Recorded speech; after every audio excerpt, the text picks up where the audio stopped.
Bienvenue donc sur cette édition spéciale ce 27. Bienvenue aux 20h. Alors Alice Com fait donc des trames révélations sur la condamnation de Madame Biya et de Yvette Michel Fosso dans ce studio. 3, 2, 1, go! L'une des images devenues virales dans des réseaux ce jour, je ne sais donc pas s'il y a l'une des équipes de régie qui est déjà venue au studio. Capo! Bon! Ok.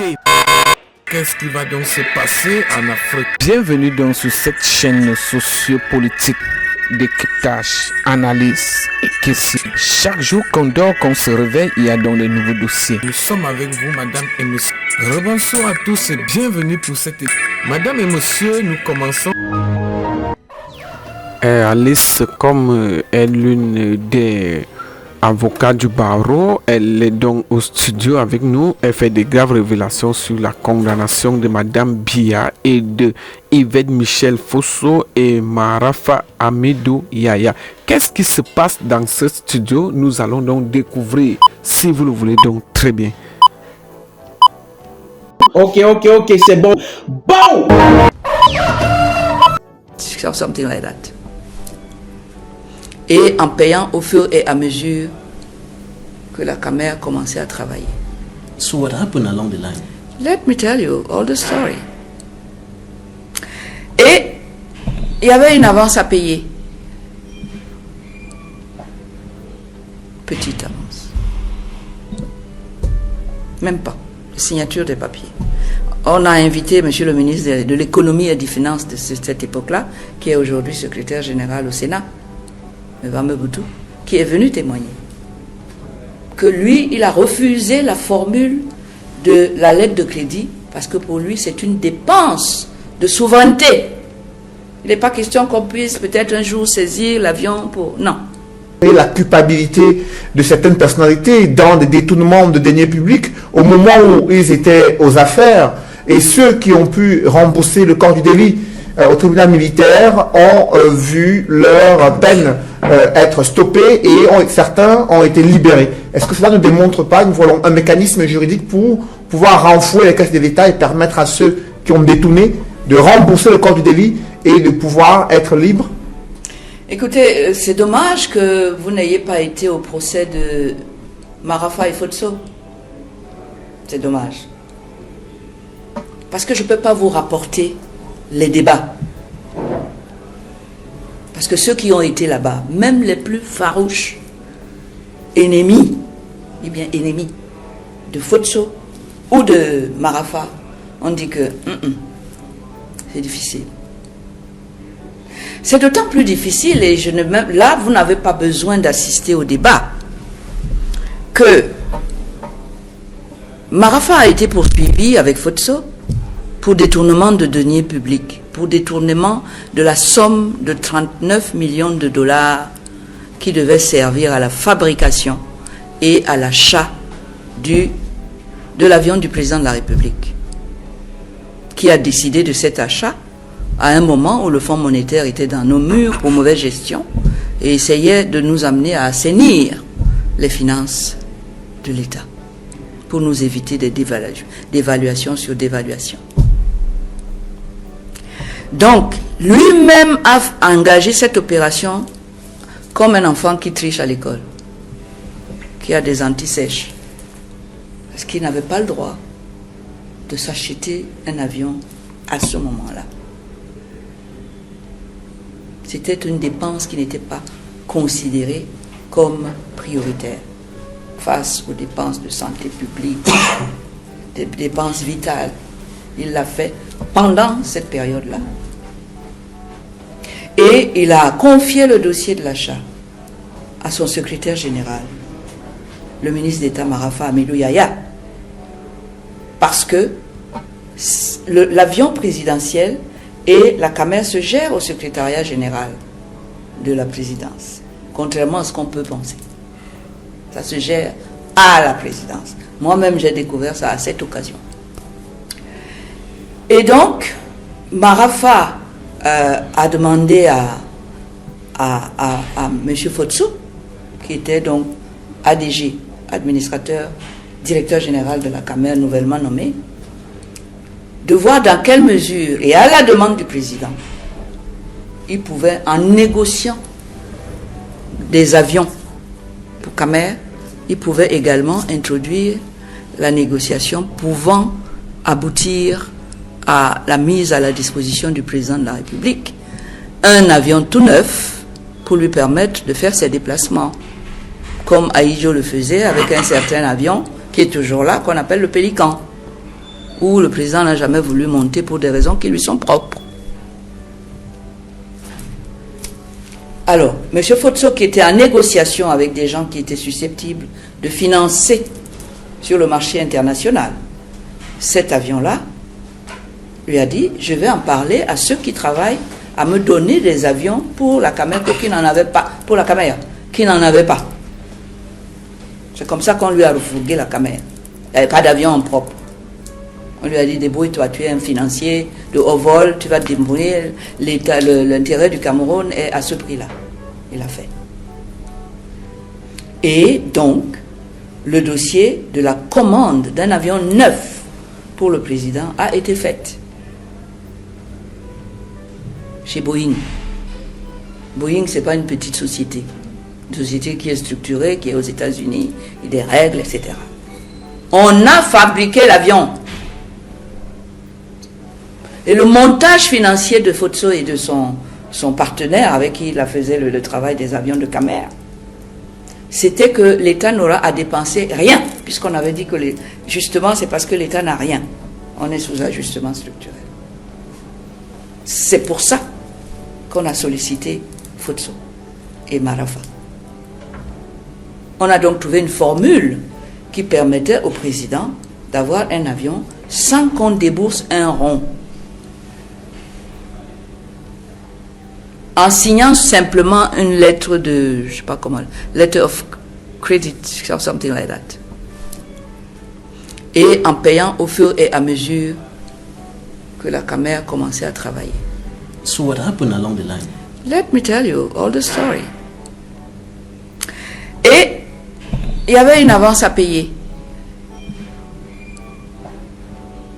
Petite avance. Même pas. Signature des papiers. On a invité M. le ministre de l'économie et des finances de cette époque-là, qui est aujourd'hui secrétaire général au Sénat, M. Boutou, qui est venu témoigner que lui, il a refusé la formule de la lettre de crédit parce que pour lui, c'est une dépense de souveraineté. Il n'est pas question qu'on puisse peut-être un jour saisir l'avion pour... Non. Et donc, il a dit qu'il allait régler ça directement avec le président. Et c'est comme ça que le dossier, en fait, est enlevé et à la Camer et au secrétariat général au profit du ministre de l'économie et des finances, avec comme financier la SNH et le président de la République. Ils ont décidé qu'au lieu de signer les papiers, ils allaient payer 39 millions de dollars à partir des comptes de la SNH à Paris. Donc, le partenaire de la Camer, qui ne s'attendait pas du tout à avoir de l'argent, puisque ce n'était pas ça, reçoit dans son compte cet argent qui a pris la filière bancaire, c'est-à-dire virement. Ça ne peut pas être arrêté en route. C'est tombé directement dans les comptes de cette société américaine, qui était donc le vis-à-vis de Boeing pour cette opération. Parce qu'on lui faisait d'ailleurs plus confiance qu'à un pays qui avait des problèmes, le Fonds monétaire, etc. C'est connu. Ces fonds, comment ils s'appellent Boeing a eu ce qu'il fallait pour commencer à fabriquer, et l'avion était fabriqué. Il y en avait même le modèle qui était en préparation. Donc, on n'a fait que continuer sur ça. Alors, qu'est-ce qui se passe? Il se passe que cette opération se déroule just before 9/11, le 11 septembre, aux États-Unis. L'Amérique est frappée par l'aéronautique. Elle veut savoir qu'est-ce qui s'est passé. Qui a financé Ben Laden? Qui a financé tous ces avions qui sont qui se sont jetés sur le World World Trade Center et qui allaient au Pentagone et ainsi de suite. Et d'ailleurs, c'est à cette période que le système bancaire international a changé. Et ils ont traqué qui a financé quoi à travers les banques. Et ils ont vu que le Cameroun avait viré 39 millions de dollars à une société pour les avions. Ils ont checké là-dessus jusqu'au dernier cent. Et ils savent exactement à quoi ça a servi cet argent. Qui a pris combien. Ils ont un rapport comme ça, avant de savoir qu'il y aura un scandale ici. Et on sait que ni Marafa, ni Fotso, personne n'a pris un franc là-dedans. Pourquoi ils sont donc condamnés? Mais parce que votre justice, elle est aux ordres. Parce qu'il fallait mettre Marafa sous éteignoir. N'oubliez pas, les élections de 2011 vont arriver. C'est 2011, non? Oui. C'est ça qu'on appelle le G9. On a appris que le président il a fini de changer sa constitution, de lever le verrou de la limitation des mandats, et donc il n'a vraiment pas envie que quelqu'un se mette au travers. Et quand il a levé les gens qui sont autour de lui pensaient qu'il était de bonne foi, qu'il n'allait pas se représenter, puisque c'était inscrit dans la constitution. Ils étaient de bonne foi en disant, il faut que comme papa part, il faut qu'on prenne la place pour pouvoir le protéger et continuer ce qu'il a commencé. Oui, c'est ça qu'on appelle le G11. Ça ne partait pas du tout.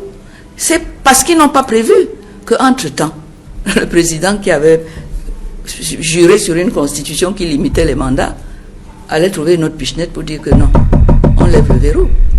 Mais sur quelle base juridique, sur quelle base juridique ces deux personnalités ont été quand même condamnées pour des accusations de détournement de deniers publics, complicité intellectuelle? Mais bien sûr que ça n'existe pas.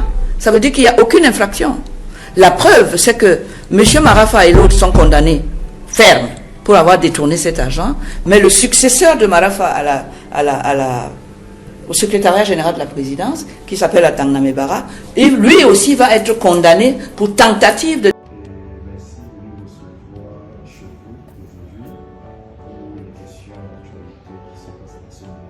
Alors la première question à poser, c'est de savoir la simple mention de votre nom sur un moteur de recherche vous apparaissez à public de champ. Et selon vous, qu'est-ce qui explique donc cette popularité vis-à-vis de la mention de votre nom qui se retrouve à chaque fois sur un moteur de recherche? Je pense que c'est tout simplement parce que je suis là depuis longtemps. J'ai 80 ans, je les ai eus il y a le 14 janvier, c'est pas bien vieux. Et je suis avocate depuis les années 1968-69, ici à Douala, au même endroit, depuis longtemps. Et j'exerce un métier qui m'oblige à m'adresser à un tribunal et pour régler des problèmes sociaux, des problèmes humains d'une extrême gravité parfois, puisque ce sont des problèmes qui portent sur la liberté et la dignité humaine. Alors du coup, je suis très engagée là-dedans et je me fais beaucoup d'enfants partout, non seulement ici mais aussi dans la diaspora. Et évidemment, ça fait de moi quelqu'un qui participe à la vie sociale chez elle, qui participe donc forcément aux problèmes et aux résolutions des problèmes humains qui s'opposent aux gens. Et ça vous met au contact de l'être humain avec tous les problèmes qui tournent autour et que j'essaye de résoudre avec eux. Je ne suis pas un métier qui me permet de compter l'argent matin, midi, soir, ou un métier qui m'oblige à écrire, à rédiger. J'ai en face de moi un être humain qui a des problèmes humains qui peuvent arriver à tout le monde et que je peux régler par ma connaissance des règles et des lois qui sont là pour ça. Okay. Alors, et si on peut continuer en disant, par exemple, vous êtes reconnu pour votre engagement en faveur des droits des personnes LGBT, alors qu'est-ce qui motive votre détermination pour cette cause? C'est très simple. Nous avons une constitution, c'est-à-dire une des lois qu'on appelle d'ailleurs la loi fondamentale, Et souvenez-vous, le président de la République nouvellement élu prête serment sur ce document. Eh bien, ce document commence par la Déclaration universelle, c'est-à-dire le monde entier, l'humain, partout où il se trouve, la Déclaration universelle des droits de l'homme. C'est le travail numéro 1 d'un président dans un État démocratique, où le pouvoir est détenu par le peuple souverain. Alors, il y a des lois, il y a des règles que les gens sont censés connaître, parce qu'il y a un adage qui dit que nul n'est censé ignorer la loi. Malheureusement, force est de constater que tout le monde ignore la loi, y compris l'avocat que je suis. Parce qu'il y en a beaucoup, parce qu'on ne peut pas les connaître tous, parce que là-dedans, vous avez les lois de l'Assemblée nationale, mais aussi les lois qui sont appelées décrets ou arrêtés par les administratifs, et qui sont autant de choses qui règlent la vie quotidienne de l'être humain que je suis, que vous êtes, que tout le monde, mon voisin est. Ce qui fait qu'on doit être toujours là pour ceux qui n'ont pas lu, pour ceux qui sont confrontés à des problèmes et pour ceux qui risquent leur liberté, leur dignité, leur patrimoine. Ouais, parce que la loi rentre là-dedans. Et j'en passe. La loi, elle est partout. C'est mon métier d'utiliser la loi pour gérer ces problèmes. Et je suis volontiers à la disposition de ceux qui ont besoin de moi quand ils ont des problèmes humains. Je suis toujours là pour essayer de chercher et de trouver des solutions. Alors, toujours sur cette même question, il est question de comprendre maintenant, malgré les défis juridiques, vous ne lâchez rien. Malgré l'agressivité, par exemple, des gens sur les réseaux sociaux, vous ne lâchez toujours rien. Alors, expliquez-nous un peu comment est-ce que vous arrivez à gérer tout ça. Je gère tout ça parce que j'ai choisi de faire ça. Parce que c'est ça qui donne un sens à ma vie. Parce que quand je me lève le matin et que je vois quelqu'un venir de, je sais pas, de n'importe quel quartier parfois hors de Douala, qui n'a peut-être pas dormi toute la nuit, parce qu'il a un problème qui le ronge, qui lui gâche la vie, et qui se dit, je crois que je vais aller voir ma tour comme elle va m'aider à trouver la solution. Et qui prend ses pieds, ou sa voiture, ou son vélo, qui vient vers moi pour me dire, voilà, j'ai un problème, qui a choisi de venir vers moi pour chercher sa solution. Vous savez, c'est un métier que je trouve très gratifiant. Je trouve ce geste suprême, sublime aussi. Et ça m'oblige à, si vous voulez, à satisfaire un petit peu ce côté que j'ai d'être proche des gens et de leur donner de l'amour, mais aussi ma connaissance des lois pour les aider à vivre dans la société réglementée qui est la nôtre et à rendre cette vie plus agréable à vivre pour eux. Ce n'est pas toujours évident. Toujours question de loi, c'est ça qu'il s'agit. Les personnes homosexuelles sont souvent agressées face au silence des lois. Aujourd'hui, comment pensez-vous, comment percevez-vous l'impact de la législation camerounaise sur la communauté LGBT? Vous savez, ce problème LGBT, je devrais me donner les moyens pour aller expliquer aux gens que tout ce qu'on leur a mis dans la tête d'homophobe, est contraire à la loi du Cameroun, est contraire au commandement divin, le deuxième, et que par conséquent, la sexualité d'un être humain qui est l'objet qui exprime l'amour qu'on a pour l'autre, entre autres, mais mieux que d'autres, ça ne peut pas aller en prison. Ce n'est pas possible.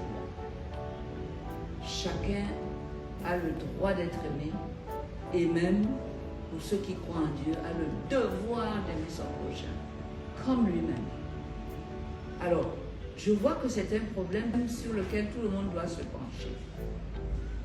Vous savez, la sexualité, c'est ce qui a chassé Adam et Ève du paradis pour les chrétiens. Donc c'est quelque chose de fondamentalement important. Et là-dessus, tout le monde doit avoir sa sexualité bien gérée pour satisfaire ce que chaque être humain attend de l'exercice pratique de sa sexualité. Donc, cette gestion doit se faire en toute responsabilité et en toute objectivité et égalité et justice. C'est pour ça que la loi, le législateur camerounais a commencé par bénir et par sanctifier le lieu où s'exerce la sexualité. Ce lieu s'appelle le domicile. Et ce domicile est saint du principe de l'inviolabilité. Vous ne violez pas le domicile de quelqu'un. Même le juge, même si c'est votre femme, qui demande qu'on vienne faire un constat d'adultère chez vous, puisque votre femme est votre moitié, c'est sa maison, il faut d'abord que le juge vérifie que vous ne violez pas le domicile, parce que c'est là que commence la vie, par la sexualité. C'est le terrain de football, c'est le terrain où ça se passe. Vous ne pouvez pas jouer au football dans un ring. Le ring, c'est fait pour le boxeur. Le tennis, ça se fait dans un cours. La sexualité, c'est dans une maison. C'est pour ça que le législateur camerounais intervient, pour interdire à quiconque de violer votre domicile. Quand il y a eu cette sortie du journal L'Anecdote, qui chaque jour publiait la liste des homosexuels qui, malheureusement pour le président, se trouvaient être tous soit ses ministres, en fait toutes les personnalités publiques du Cameroun, eh bien, le président a mis fin à toute cette cabale par un discours qu'il a prononcé la veille de la fête de la jeunesse 2006, où il leur a dit, messieurs les journalistes, oui, on doit protéger votre droit d'informer, c'est un droit fondamental, mais sachez que ce droit s'arrête là où commence la vie privée qui est sacrée. Cette vie privée, c'était bien l'homosexualité. C'était très clair dans les journaux. Alors, depuis, vous allez me demander si les arrestations ont cessé, si les agressions ont cessé, si les emprisonnements abusifs ont cessé. Eh bien, je dis non.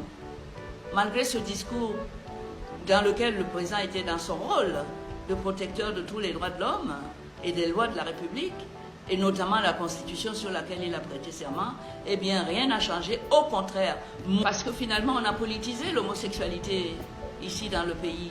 Parce qu'il y a quelqu'un, un membre influent du RDPC, son parti, qui m'a dit qu'ils savent que légalement et juridiquement, on ne devrait pas sanctionner les homosexuels. Mais politiquement, ils s'en servent parce que ça permet de déstabiliser un concurrent. Nous sommes déjà presque arrivés au thème donc de cette édition spéciale depuis notre centre de production. Nous avons donc pu réaliser donc l'une des vidéos de notre chaîne YouTube. Alors nous travaillons donc avec des équipes techniques pour donc montrer à l'algorithme de notre chaîne YouTube que nous créons des très beaux contenus. Nous avons même notre réalisateur qui est déjà au studio et qui va donc nous faire tout un résumé dans notre chaîne sociopolitique. Alors mes chocolats diamantés et dorés d'amour de la chaîne Daniel Nikon, la chaîne la plus influente. Alors n'oubliez surtout pas, c'est moi la régie de Daniel Nikon et je parle donc à l'algorithme pour que l'algorithme comprenne que Daniel Nikon fonctionne donc avec tout un staff. Il y a les réalisateurs, il y a les cadreurs, il y a les infographes. Alors nous sommes dans notre centre de production. Ici même au Burkina Faso, vous pouvez voir le décor. On a changé le décor concrètement à certains décors où on mettait souvent les drapeaux, mais on a préféré faire ça dans une salle un peu spatiale audacieuse. Alors, n'oubliez surtout pas de vous abonner car Daniel Nicon, c'est la chaîne la plus influente. Je vous rappelle déjà que Daniel Nicon sera tout feu, tout flamme lors de l'élection 2025 au Cameroun. Donc, c'est déjà, vous voyez bien comment Daniel Nicon, on l'a habillé. Donc, styliste l'a habillé en costume noir, chemise bleue, casque violet. Allez, voilà son micro. Ça, c'est un micro qui coûte cher. Ça, c'est un micro qui coûte 300 000 francs. Je vous ai toujours dit que Daniel Nicon, c'est quelqu'un qui est sur mesure. Alors, c'était dans la régie. Nous sommes déjà à 2 minutes. On s'est dit pour les prochaines éditions. N'oubliez donc pas que chaque jour qu'on dort, qu'on se réveille, mes amis, il y a donc des nouveaux dossiers. Vous savez donc que cette chaîne sociopolitique est uniquement donc pour vous décrypter, analyser et vous faire donc vibrer sur tous les buzz, parce que chaque jour qu'on dort, il faut retenir et notifier, il y a donc des nouveaux dossiers. Nous décryptons donc des problèmes politiques concernant donc l'Afrique surtout, parce que nous voulons donc que l'Afrique soit donc libre et que chaque Africain puisse donc jouir donc de sa liberté. C'est ça donc notre thème éditorial de cette chaîne sociopolitique de l'un des créateurs de contenu, Daniel Nicon, décryptage, analyse et le fait du jour. Alors, je remets donc l'antenne pour la conclusion. Alors, avant donc de couper la vidéo, parce que c'est Daniel Nicon qui va conclure la vidéo, parce que c'est quand même sa chaîne YouTube, et vous savez que si je conclue la vidéo, l'algorithme de YouTube va se fâcher. Donc, avant de conclure, n'oubliez surtout pas que Daniel Nicon est partout dans toute l'Afrique centrale, dans tous les pays d'Afrique de l'Ouest et dans tous les pays de l'Hexagone. Quand je parle des pays de l'Hexagone, il y a les gens qui n'ont pas fréquenté, mais excusez-moi, vous savez, les doigts de la main n'ont pas la même taille. Alors, je vous rappelle déjà que lorsque je parle des pays de l'Hexagone, je parle de la France, je parle de l'Allemagne et tous ces pays que vous connaissez. C'est pas à moi de vous apprendre cela. Alors on se dit à la prochaine sur la bite et je renvoie dans l'antenne à Daniel. Nous sommes déjà presque arrivés à la fin de cette édition spéciale depuis nos centres de production. Nous décryptons, nous analysons et nous posons la problématique. Alors bienvenue sur cette chaîne politique d'Afrique. Décryptage, analyse, comme je vous expliquais. Madame et monsieur, rebonsoir à tous et bienvenue pour que cette prochaine édition du 20h, si vous le voulez donc très bien. Bao! Coupez la